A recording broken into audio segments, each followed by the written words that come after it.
আসসালামু আলাইকুম। সুপ্রিয় অষ্টম শ্রেণীর শিক্ষার্থী, আশা করি তোমরা ভালো আছো। আজকে আমি তোমাদের অনুশীলনী ৩ পাটিগণিতে ২৪ নম্বর অঙ্কটি দেখাবো। এই অঙ্কটি অনেক ইম্পর্টেন্ট। আর এই অঙ্কটি অনেক স্টুডেন্টই বলে যে স্যার অঙ্কটি একটু কঠিন। আসলে অঙ্কটি কঠিন না, অনেক সহজ। যদি বুঝতে পারা যায় তাহলে খুব ইজিলি অঙ্কটি করা যায়। তাহলে এসো অঙ্কটি দেখি আমরা কি বলেছে। ২৪ নম্বর অঙ্কটি বলছে ২.৫ মিটার গভীর একটি বর্গাকৃত খোলা চৌবাচ্চায়, অর্থাৎ শিক্ষার্থী তোমরা চৌবাচ্চা চিনো তো? চৌবাচ্চা যদি না চিনো তাহলে পানির ট্যাঙ্কি দেখেছো কখনো? অথবা মাছ চাষ করে, যেখানে হ্যাচারি, যেগুলো পানি দিয়ে মাছ চাষ করা হয়, এখন অনেক জায়গায় এরকম মাছ চাষ করে, এগুলোকে চৌবাচ্চা বলা হয়। অর্থাৎ এর মধ্যে পানি দিলে চৌবাচ্চা। চৌবাচ্চাটা কেমন হবে? দৈর্ঘ্য থাকবে, প্রস্থ থাকবে এবং গভীরতা থাকবে। কিন্তু এখানে যে চৌবাচ্চাটা বলা হচ্ছে সেটা হচ্ছে ২.৫ মিটার গভীর একটি বর্গাকৃত খোলা চৌবাচ্চা। অর্থাৎ এই চৌবাচ্চাটা কিন্তু বর্গাকৃত বলতে তার উপরে এবং নিচে, অর্থাৎ তোমাকে আমি যদি চিত্রটা দেখাই তাহলে বুঝতে পারবা। আমরা একটা ঘনবস্তু আঁকি।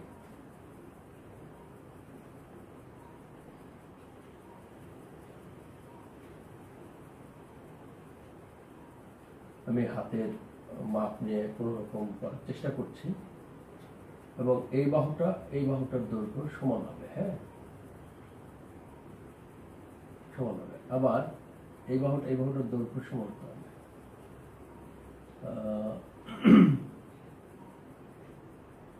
অর্থাৎ এই যে এটা তো উপরের অংশ, এই উপরের অংশটা যেন কি হয়? বর্গাকৃত হয়। কেমন?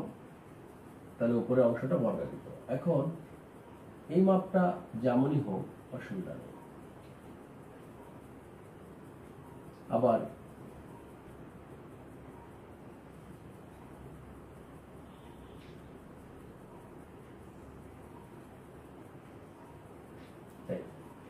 এটা হচ্ছে একটা চৌবাচ্চা। দেখো, উপরের অংশটুকু খোলা, নিচের অংশটুকু কিন্তু একটা তল। তো কোনটা বর্গাকৃত বলেছে? এইটা বর্গাকৃত। এটা কি বর্গাকৃত? অর্থাৎ যদি দেখাই তোমাকে, এই দেখো, এইটার দিকে দেখো, যদি এইটা দেখি আমরা, তাহলে আমরা দেখতে পাচ্ছি এটা কিন্তু বর্গাকৃত। অর্থাৎ এই দৈর্ঘ্য কিন্তু, অর্থাৎ প্রত্যেকটা বাহুর দৈর্ঘ্য কিন্তু সমান। আবার যদি আমরা এইদিকে খেয়াল করি, অর্থাৎ এইটা এইটা এটা সবগুলো কি সমান। এটা হচ্ছে বর্গাকৃত। এটি হচ্ছে সেই চৌবাচ্চার কথা বলছে। অর্থাৎ এটাকে যদি আমরা এখন পানি দিই, এর ভিতরে খেয়াল করো ফাঁকা, এদিকে হচ্ছে তল আর এদিকে হচ্ছে ফাঁকা। এখানে যদি আমরা পানি দিই তাহলে এটা হচ্ছে একটা চৌবাচ্চা।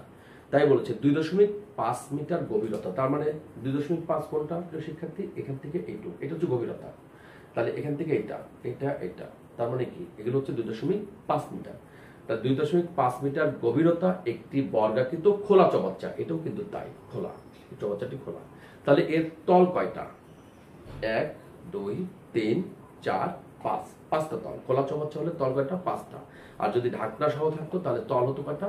৬টা। তাহলে প্রিয় শিক্ষার্থী, তোমরা কিন্তু খোলা চৌবাচ্চাটা বর্গাকৃত কেমন সেই আকৃতিটা দেখতে পেয়েছো। আর একটু ভালো করে দেখে নাও। এদিকে খোলা, এদিকে দেখো, এটা হচ্ছে বর্গাকৃত। কেমন? এটা হচ্ছে বর্গাকৃত।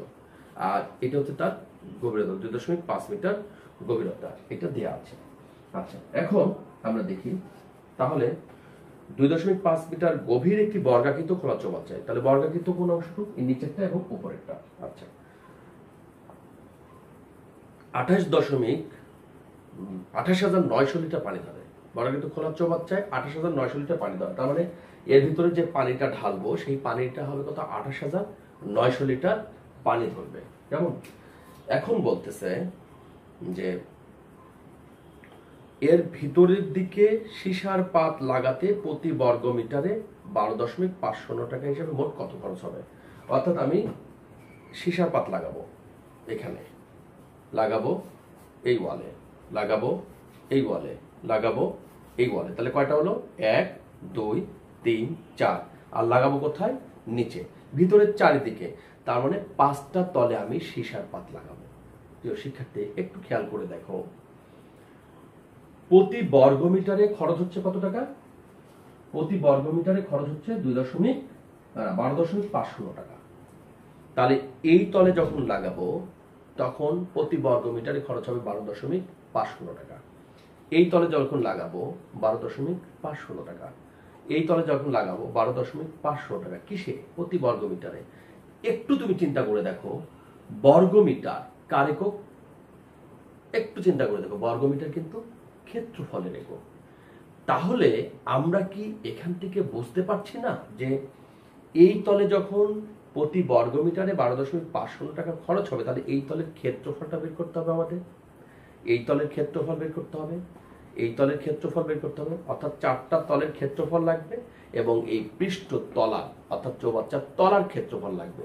এই 5টা তলার ক্ষেত্রফল যদি আমরা বের করতে পারি তাহলে কিন্তু প্রিয় শিক্ষার্থী হয়ে যাবে। আমি আবারও বলছি, অর্থাৎ প্রতি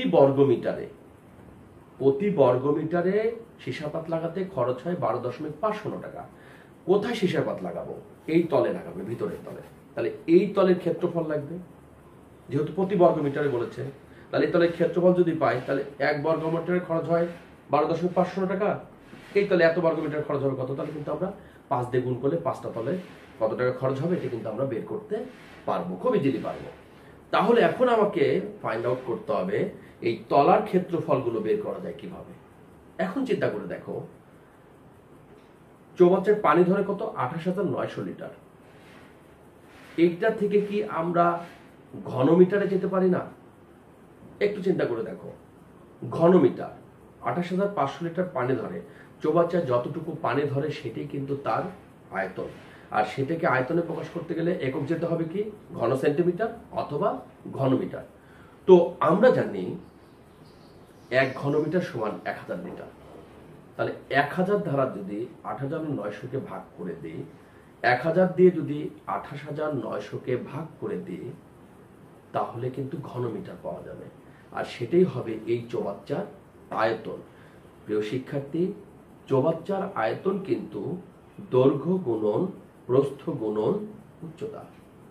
খেয়াল করে দেখো, চৌবাচ্চার আয়তন কিন্তু দৈর্ঘ্য গুণন প্রস্থ গুণন উচ্চতা। অর্থাৎ এই যে 28,900-কে 1000 দ্বারা ভাগ করলে আমরা যেটা পাবো সেটা হচ্ছে দৈর্ঘ্য গুণন প্রস্থ গুণন উচ্চতা। ঠিক কিনা? আশা করি বুঝতে পারছো। তাহলে দৈর্ঘ্য গুণন প্রস্থ গুণন উচ্চতা যদি 28,900 লিটার ভাগ 1000 হয় তাহলে এর আয়তনটা কিন্তু আমরা পেয়ে গেলাম। তাহলে এখন আমরা যদি অঙ্কটা করি তাহলে কিন্তু তুমি বুঝতে পারবে যে আমি যে কথাগুলো বলেছি, আমরা প্রথমে কি বের করতে চেষ্টা করছি? এই তলের ক্ষেত্রফলগুলো বের করার জন্য আমরা এখন অঙ্কটার দিকে যাচ্ছি। দেখি আমরা এখন করি। তাহলে দেখো 24 নম্বর, চৌবাচ্চায় পানি ধরে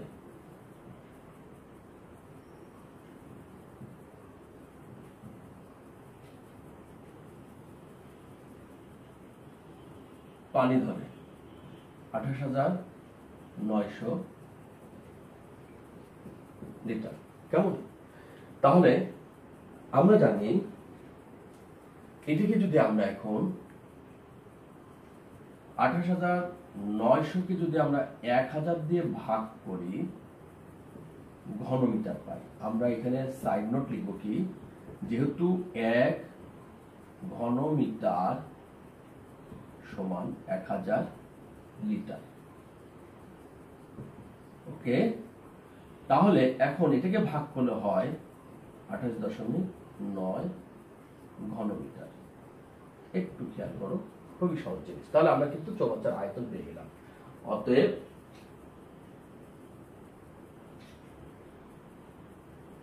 চৌবাচ্চার আয়তন আমরা কি পেয়েছি? 28.9 ঘনমিটার। এই আয়তনের মধ্যে কি কি আছে আমি বলেছি প্রিয় শিক্ষার্থী? আয়তনের সূত্র হচ্ছে দৈর্ঘ্য গুণন প্রস্থ গুণন উচ্চতা। তো এখানে এই চৌবাচ্চার আয়তন যখন পেয়েছি আর এইটুক ছিল হচ্ছে 2.5 মিটার, এই যেটা অর্থাৎ এই উচ্চতাগুলো, তাই না? খেয়াল করুন না, অর্থাৎ এখান থেকে এটা 2.5, এটা 2.5, এটা 2.5, এটা কি 2.5, এটাই তো চৌবাচ্চার গভীরতা। অর্থাৎ এখান থেকে চৌবাচ্চার গভীরতা কোনটা? এখান থেকে এই, এটা হচ্ছে চৌবাচ্চার গভীরতা। আচ্ছা, তাহলে কি কি এখানে গুণ আছে? এটা আছে, এটা আছে, এটা আছে, অর্থাৎ দৈর্ঘ্য আছে, প্রস্থ আছে, উচ্চতা আছে। এখন এই গভীরতা মানেই উচ্চতা। যদি এই উচ্চতা দ্বারা যদি আমরা ভাগ করি এটাকে, অর্থাৎ এই গভীরতা দ্বারা যদি ভাগ করি, তাহলে কি কি পাবো? এইটা গুণন এটা পাবো। আর এটা কার ক্ষেত্রফল? বর্গাকৃত তলের ক্ষেত্রফল। প্রিয় শিক্ষার্থী, যদি আমরা এই গভীরতা দ্বারা যদি এখন এই আয়তনকে ভাগ করি, তাহলে আমরা যেটা পাবো সেটা কার? এই তলার ক্ষেত্রফল। অর্থাৎ এই যে উপরে যে তলাটা, অর্থাৎ এইটা, এইটা আর এটা, তিনটা গুণ, একটা, দুইটা আর এটাই, তিনটা গুণ মিলে হয় এর আয়তন। তার একটা দ্বারা যদি আমরা ভাগ করে দিই, তাহলে গুণ থাকে কি? এই দুটা, এটা থাকে আর এটা থাকে। তো আমি বোর্ডে যদি দেখাই, অর্থাৎ আমি 2.5 দ্বারা যদি ভাগ করি, তাহলে গুণ থাকে কি? গুণ থাকে হচ্ছে এইটা আর এটা, অর্থাৎ এটা হয়ে যায় তখন কি? ক্ষেত্রফল।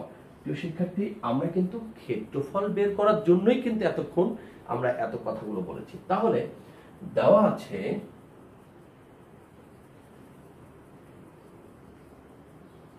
চৌবাচ্চার গভীরতা,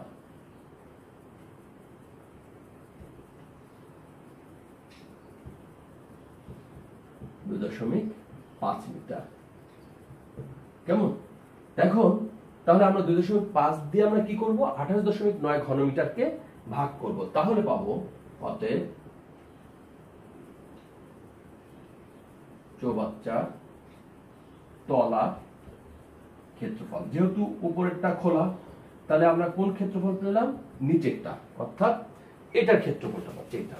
অর্থাৎ এটা ভাগ হয়ে গেছে, তাহলে আছে কি? এইটা আর এটার গুণফল, তার মানে তলার ক্ষেত্রফলটা আমরা পাচ্ছি। তলার ক্ষেত্রফল কত? 28.9 ভাগ 2.5। তখন ঘনমিটারকে মিটার দ্বারা ভাগ করছে, অর্থাৎ দৈর্ঘ্য গুণন প্রস্থ গুণন উচ্চতা, মিটার গুণন মিটার গুণন মিটার ভাগ মিটার। তাহলে একটা মিটার মিটার যদি কাটা যায়, তাহলে কি? মিটার গুণন মিটার, তারপরে মিটার স্কয়ার, তাহলে কি থাকবে? বর্গ মিটার। তাহলে এখানে যদি আমরা এখন ভাগ করি 28.9 ভাগ 2.5, তাহলে 11.56। এটা কিন্তু একটা তলার ক্ষেত্রফল আমরা পেয়ে গেছি। অর্থাৎ আমাদের 5টা তলার ক্ষেত্রফল বের করার দরকার, তার মধ্যে কিন্তু একটা তলার ক্ষেত্রফল পেয়েছি। এখন এই তলার ক্ষেত্রফলটা আমরা পেয়েছি, আমাদের দরকার এখন এই তলার ক্ষেত্রফল। তো প্রিয় শিক্ষার্থী, একটু খেয়াল করো, যখন আমরা এই তলার ক্ষেত্রফল পেয়েছি, এই তলাটা কি আকৃতি? বর্গাকৃতি। এই তলাটা কিন্তু বর্গ আকৃতি। তাহলে এই বর্গ আকৃতিকে যদি আমরা রুট করি, তাহলে একটা বাহুর দৈর্ঘ্য পাবো। বর্গক্ষেত্রের ক্ষেত্রফলকে রুট করলে আমরা কি পাবো? বর্গাকৃতি তলার এক বাহুর দৈর্ঘ্য পাবো। সেটা তো চৌবাচ্চার একটা বাহুর দৈর্ঘ্য হবে। তাহলে চৌবাচ্চার এই বাহুর দৈর্ঘ্য আর এটা আছে 2.5, এইটা আর এটা যদি গুণ করি, এই তলের ক্ষেত্রফল পাবো। আবার যদি এইটা এবং এইটা গুণ করি, তাহলে এই তলের ক্ষেত্রফল পাবো। অনুরূপ ভাবে আমরা কি 4টা তলের ক্ষেত্রফল কিন্তু বের করতে পারবো। তাহলে আমরা এখন এখানে চৌবাচ্চার, বর্গাকৃত চৌবাচ্চার তলার ক্ষেত্রফল এটা লিখি। বর্গাকৃত চৌবাচ্চার তলার ক্ষেত্রফল। আচ্ছা, তাহলে এখন আমরা লিখতে পারি অতএব বর্গাকৃত চৌবাচ্চার তলার এক বাহুর দৈর্ঘ্য, তাহলে √11.56। এত কি? তখন বর্গমিটারটা কি হয়ে যাবে? তখন মিটার হয়ে যাবে। হ্যাঁ, এখানে বর্গমিটারই লিখি, কারণ যখন উঠবে তখন আমরা সেটা মিটার লিখবো, রুট উঠে যাবে। তাহলে এখানে আমরা যদি রুট করি, তাহলে 3.4 মিটার। ওকে, স্কয়ার আর রুট কেটে যায়, তখন হয় কি? 3.4 মিটার। তাহলে 3.4 মিটার কোনটা? এটা 3.4, এটা 3.4, 3.4, অর্থাৎ এইটা 3.4। কথা বুঝতে পেরেছো তো? তার মানে এইটা 3.4। এখন এক একটি তলে এটা 3.4, এটা 3.4, এটা এগুলো সবগুলো 3.4, উচ্চতা কত? 2.5। তাহলে এখন যদি আমরা এই চারটি তলের ক্ষেত্রফল বা পৃষ্ঠ তলের ক্ষেত্রফল বের করতে চাই, তাহলে আমরা কি করব? তাহলে আমরা লিখব যে অতএব বর্গাকৃত চৌবাচ্চার এক একটা পৃষ্ঠে, অর্থাৎ এগুলো কি, এটা তো তলার ক্ষেত্রফল বলেছে, আর একটা পৃষ্ঠ না, কয়টা পৃষ্ঠ আছে? 1 2 3 4। তাহলে অতএব বর্গাকৃত চৌবাচ্চার পৃষ্ঠ তলের ক্ষেত্রফল, তাহলে পৃষ্ঠ তলের ক্ষেত্রফল। তাহলে পৃষ্ঠতলের ক্ষেত্রফল কয়টা পৃষ্ঠ আছে এখানে? 4টা পৃষ্ঠ। তাহলে প্রথমে 4 দ্বারা গুণ করলাম এবং এর দৈর্ঘ্য গুণন প্রস্থ, তাহলে কি 3 গুণন 4 আর 2.5। তাহলে এখানে 4টা পৃষ্ঠ, তাই 4টা এরকম কয়টা পৃষ্ঠ আছে? এটাতে যদি দেখি 1 2 3 4। আমি এখান থেকে স্টিকার থেকে গণনা শুরু করেছিলাম, 1 2 3 4, এই যে স্টিকার। তাহলে 4টা পৃষ্ঠের ক্ষেত্রফল, তাহলে দৈর্ঘ্য গুণন প্রস্থ গুণন 4, তাহলে 4টা পৃষ্ঠের ক্ষেত্রফল কিন্তু আমরা এখানে খুব সহজে পেয়ে গেলাম। তাহলে 4। তাহলে এখন যদি আমরা 3.4 গুণন 2.5, তাহলে 8.5 গুণন কত? 4 গুণন 4, তাহলে এখানে কত?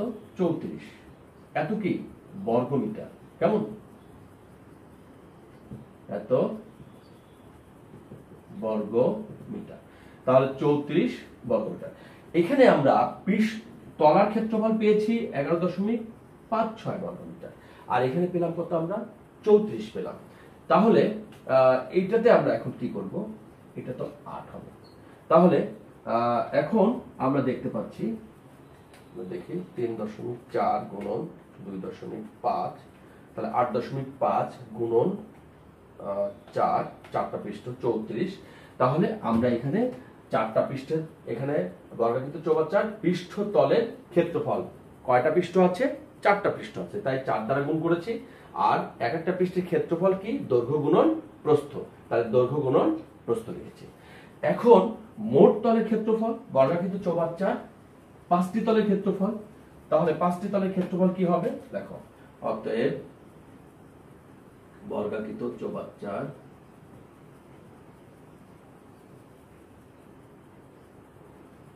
চৌবাচ্চার 5টি তলের ক্ষেত্রফল, 5টি তলের, অথবা মোট ক্ষেত্রফল লিখতে পারো, মোট তলের ক্ষেত্রফল লিখতে পারো, কারণ যেহেতু একটা চৌবাচ্চা একটা পৃষ্ঠ খোলা, তাহলে এখানে মোট বোঝালেও 5টা তলই বোঝাবে। তাহলে বর্গাকৃত চৌবাচ্চার 5টি তলের ক্ষেত্রফল কি লিখবো আমরা? 34 যোগ 11.56 এত বর্গমিটার। প্রিয় শিক্ষার্থী, আমরা কিন্তু কি বের করতে চাচ্ছিলাম? এখানে আমরা ক্ষেত্রফল কিন্তু বের করতে চাচ্ছিলাম একটি তলে। তাহলে আমরা 5টা তলের ক্ষেত্রফল এখানে পেয়ে গেলাম, যোগ 11.56। কেমন? তাহলে এখানে 45.56 বর্গমিটার পেলাম। এখন বলেছে প্রতি বর্গমিটারে, বলছে আমি সীসার পাত লাগাবো এখানে, প্রতি বর্গমিটারে খরচ হবে কত? 12.515 টাকা। তাহলে এর ভিতরের চারিদিকে আমি সীসার পাত লাগাবো। এখন আমার মোট ক্ষেত্রফল হয়ে গেছে, তাহলে এখন সীসার পাত লাগালে প্রতি বর্গমিটারে খরচ হয় কত? 12.515 টাকা। তাহলে এত বর্গমিটারে খরচ হয় কত?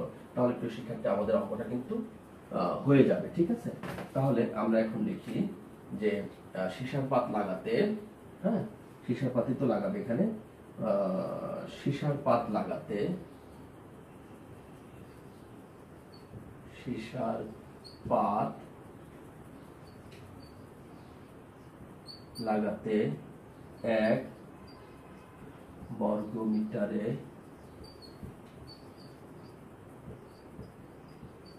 খরচ হয় 12.50 টাকা, তাই না? 12.50 টাকা। তাহলে অতএব কত 45.56 বর্গমিটারে খরচ হয় কত 12.50 গুণন 45.56 এত টাকা। তাহলে এটা যদি আমরা এখন এখানে ধরি, এখানে এই লাগাতে শব্দটা এখানে দিই তাহলে একটু ভালো হবে, কেমন? আর লেখাটা তুমি তোমার মতন করে লিখবে। যখন তুমি তোমার মতন করে লিখবে তখন তোমার কাছে লেখাটা মনে থাকবে। হ্যাঁ, খুব ইজি হবে। অনেকটা হুবহু লিখতে হবে বিষয়টা এরকম না, তুমি এই কথাগুলো তুমি তোমার মতন করে লিখবে। তাহলে এত বর্গমিটারে খরচ হয় কত? তাহলে এখন আমরা যদি গুণ করে দিই, গুণন 12.50, তাহলে কত হতো 569.50 টাকা। 569.50 টাকা। তাহলে এই ছিল আমাদের 24 নম্বর অঙ্ক। আশা করি তোমরা বুঝতে পেরেছো। 45.56 গুণন 12.50, হ্যাঁ 569.50 টাকা। তাহলে উত্তর আমরা লিখবো কত 569.50 টাকা। তো প্রিয় শিক্ষার্থী, আশা করি 24 নম্বর অঙ্কটা বুঝতে পেরেছো। এখানে খুব কঠিন না অঙ্কটা, অনেক সহজ একটি অঙ্ক, তোমরা ইজিলি করতে পারবে। তাহলে আমাদের উত্তরটা এখানে লিখে দাও।